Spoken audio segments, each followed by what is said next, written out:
This was a question that came in from one of our members. She says, I'm 29 and starting to feel really uncomfortable with the fact that I'm still single. I can't help but wonder what's wrong with me that I haven't found something lasting yet. How do I shift this mindset and ensure it doesn't sabotage my dating life?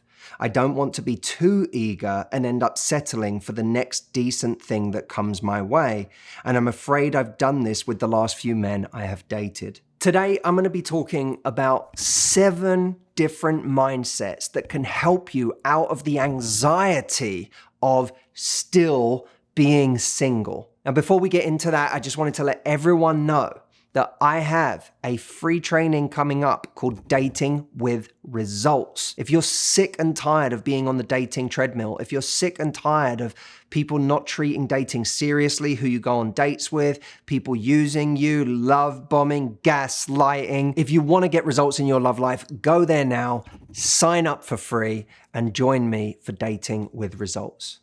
Now, onto the video. The first thing I would say to this person is to avoid the seduction of false progress. When we feel like we need to make progress and then we see someone in front of us, maybe they're not quite right for us, maybe they fall beneath certain standards we have for the behavior we want, or maybe we just don't really click with them on the level that we want for our future partner.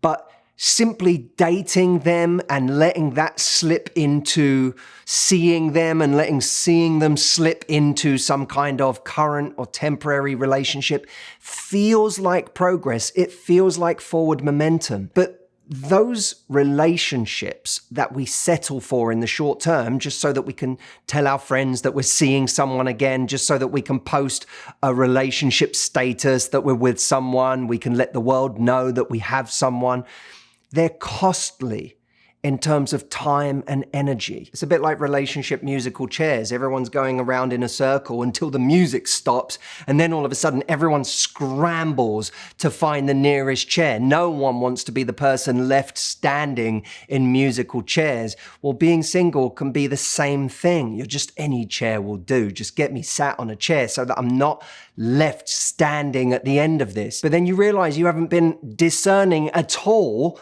about the chair you've sat on. Is it a comfy chair? Is it a chair you want to be sat on for the rest of your life? Some people are sat down on a 3-legged chair. Other people, this person sat on a chair with a whoopee cushion on it because we're terrified that when the music stops, we're not going to have a place to reside. We're not going to have a person, so we grab at any person. Number 2, lose the shame, own your intentions. I reread this woman's question.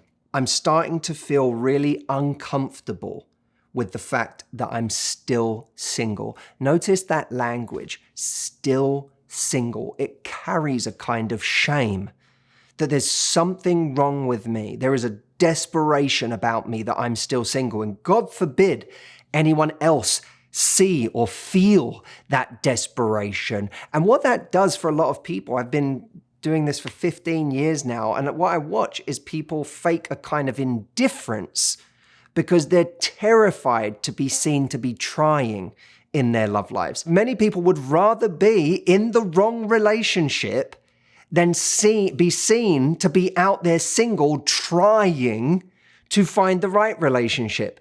Because at least by being in the wrong relationship, they can say they're with somebody. That shame is something we have to lose. And the way we lose it is by getting back to just owning the intention. What is the intention? I'm a human being who is capable of giving an extraordinary amount of love, who is still romantic and excited and optimistic about how good love can be.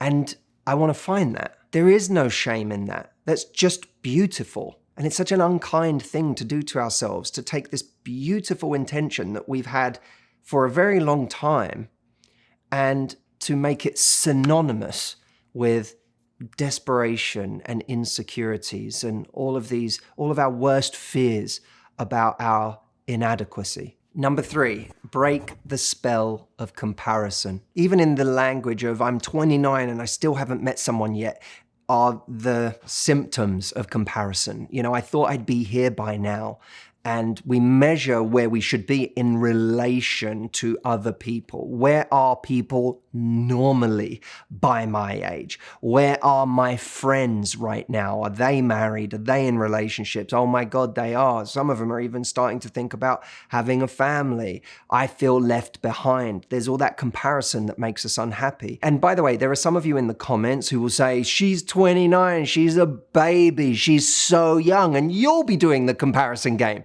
because you'll be doing it in relation to your age. Oh God, if she only knew, I'm 50, and when I was 29, I didn't realize how much time I had. But maybe there's a 70-year-old looking at you and saying the same thing. When I was 50, I didn't realize that I could have a whole new life starting at that point. It goes on and on. These comparisons happen all the time. One thing is universal. All of us are going to be humbled at some point in our lives by being, to use a Monopoly reference, sent back to go. Right? We can think that we're making progress at one point in our lives. You find a partner at 28, you get married by 30, and you feel like you've made massive progress. And then all of a sudden at 32, you're getting a divorce. No one would have wanted that for themselves. They didn't predict it at the point where they were getting married, but it happened. And all of a sudden life went, go back to go. And this happens in all areas of our life. Sometimes it happens financially. You thought you were in a certain position and then some cataclysmic event precipitates you having to go back to go financially. Or it might be in your health. You suddenly have a health scare and that sends you back to go health-wise. We all have these setbacks in life. And, to me, a lot of growing older, and especially the wiser people around me, they start to lose that framing of life of, I'm trying to do this by this time. Because in the context of a life full of forward motion and then massive setbacks and taking a big leap ahead and then having another massive setback and kind of being sent back to go in different areas regularly, it starts to seem a bit silly. What we realize is the only consistent thing in my life is my trajectory and who I'm becoming. I am every day growing and becoming wiser, more learned, more experienced, more seasoned in life. And we can refine that person to become better and better at handling life. The kind of funny thing about life is while we're racing to show material progress, I'm now in a relationship, now I'm graduating to marriage, now I have a family. Life is far more complex than that. You could find someone today and not make that relationship last because you're not ready to make a relationship last today. Or you could be single for the next 5 years and the relationship you find in 5 years lasts because of who you became in that time. Life is complex. Lose the comparison. It's just your journey. Number 4, make friends with uncertainty. One of the things that is making this person so afraid is looking at the future and catastrophizing. What if I'm still single at 35? What if I'm still single at 40? What if I never meet somebody? Everything changes in life. Everything.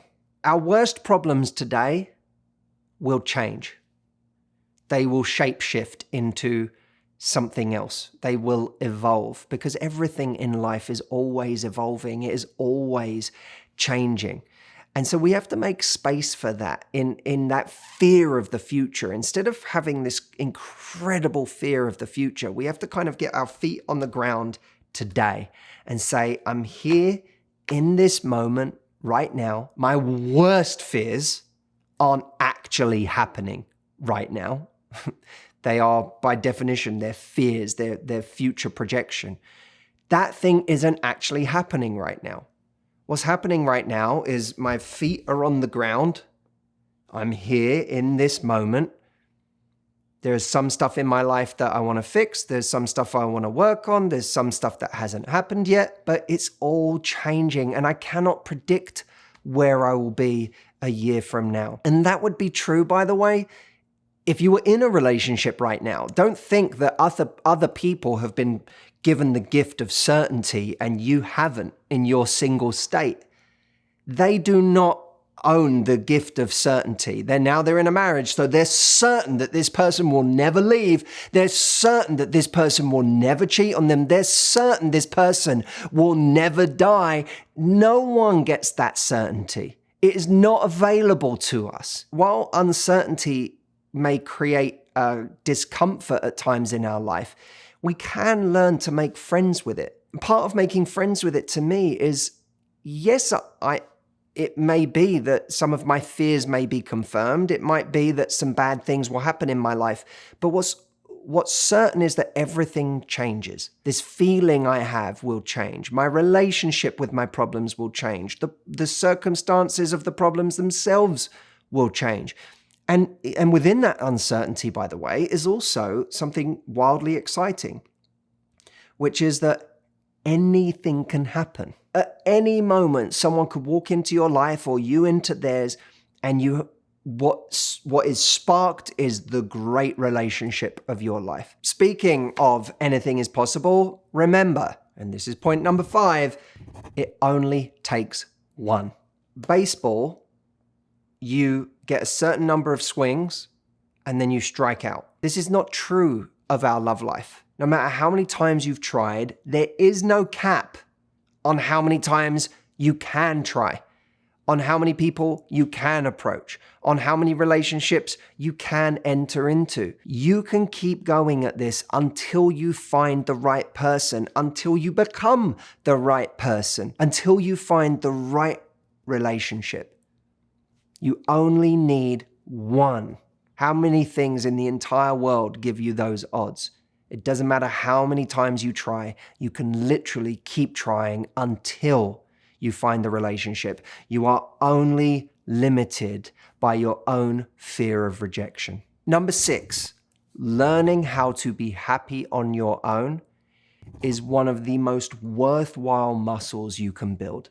So much of the work that allows us to bring our best selves to a relationship, have standards in a relationship, be independent while also being in a relationship where there is a kind of interdependence, is best done while we're on our own. When your friends are all out with their partners on a Friday night and you find yourself having to sit in that feeling of being on your own, self-soothing, learning that you actually quite like your own company. The relationships, the friendships that we invest in when we find ourselves single, the kind of support network that we build, the passions that we find we invest in. These are all things that give us this solid base that when we find someone allows us to ask a crucial question. Does this person elevate my life? Does this person add to my joy? Or do they actually compromise this joy that I've created? Number 7, learn to fall in love with your life the way that your life is happening. And this kind of gets completely out of the comparison mode. And it means a complete presence with our life. Fall in love with your life the way it's happening, instead of the way you thought it should have happened. Instead of being married to the blueprint that you once had for yourself about the way it was supposed to unfold. Fall in love with the way that it's unfolding, the good and the bad, because that's your life. And the product of that is going to be your unique product, the product of your pain, the product of things not going your way, the product of the muscle you have to build in the difficult times, in the lonely times. That is all creating this treasure that is uniquely yours. And when you get to the end of your story, it will be your story. It won't be a cheap copy of somebody else's journey. And the more you can just go with the flow of that, and every step of the way, just decide to make the most of whatever is going on right now. I'm single at 29. How do I make the most of that? How do I get the most fun out of that? How do I get the most joy out of that? How do I get the most learning out of that? How do I make the biggest impact out of that? That's where I am. What can I do with that? The more we can fall in love with our own journey and make the most of that particular journey, the better a life we're going to have. Thank you so much for watching this video. If you want to take these 7 mindsets and harness them to find love this year, come join us on Dating with Results, the live training I am doing very, very soon. Go over to datingwithresults.com to sign up for free, and I will see you there.